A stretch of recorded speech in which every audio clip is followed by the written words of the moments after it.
Examples of higher order derivative. 1.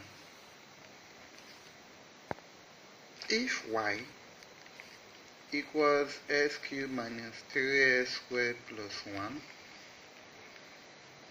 find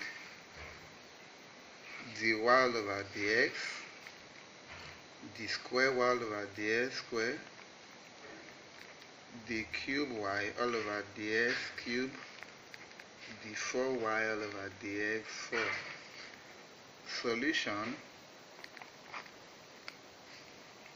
Now the y all over dx is equal to, which is the first one, you differentiate 3s squared minus 6x, here is 0. Now the square y over dx squared, so now we differentiate the y all over dx for the square.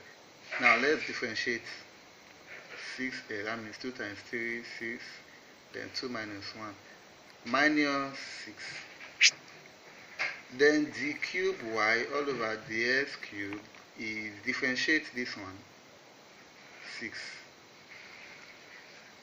Then the 4y all over dx 4 is equal to, differentiate the cube, 0. So, okay, now let's go to number 2. If function of s is equal to 1 all over x, find fn of x. So for you to get n10, fn of s, take note, this n is the nth derivative, the nth order derivative. So you need to get the first order, the second order, the third order, until you form the nth term of that sequence. That's what we mean. So solution, f of s is 1 over x. Then f prime of x is minus 1 over s squared if you differentiate this. Take note, this one is s to the power of minus 1. So if you plug in minus 1, you turn s power minus 1 minus 1. So which is minus s to the power of minus 2, which is minus 1 over s squared, you understand? Then differentiate again, we have 2 over s cubed. Then that means f prime prime of s equals 2 over s cubed. Differentiate again, is equal to minus 6 over x 4. Take note, this is this one is 2 factorial over s cubed, and 6 is 3 factorial over s4. Then take note, this one is 1 factorial over s squared, okay? The next one, fiv of s is equal to minus 24 over x5, which is 4 factorial over x5. Fv of s is minus 120 over x6, which is minus 5 factorial over x. So you see that we have minus plus just like that. So fn of s is equal to minus 1 raised to the power n, because we have minus plus in the sequence. So it's an alternating sequence. Hence,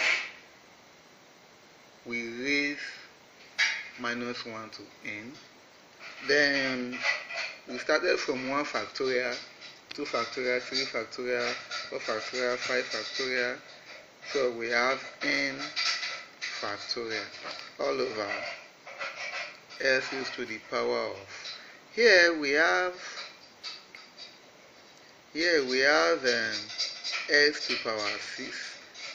Okay, yeah, s power 6 and 5, s power 5 and 4, 4 and 3. So here now is plus 1 to this, plus 1, you use this, plus 1, you use this. I mean 5 plus 1, 6, 4 plus 1, 5, 3 plus 1, 4. So we have n plus 1. That's it. Let's take one more example. Number 3. If f of s equals exponential 2x, find fn of x. Fn of s, solution f prime of s is equal to 2 exponential 2x, f prime prime of s equals to 2 brackets 2 exponential 2s. That means you differentiate this again, which is 2 square exponential 2s. F prime prime prime of s is equal to, differentiate this, we have 2 squared times 2 exponential 2s, which is 2 cubed exponential 2s. Just like that, fn of x will now be what? Take note, we have prime prime prime, which is the prime prime prime 3. So we have 2 to power 3. The first prime is 1. Prime prime is 2. Prime prime prime is 3. So n will be what? 2n exponential 2x. Thanks for watching. I believe you move on to the next video to see how to find the nth order or higher order derivative of product rule. Thanks for watching.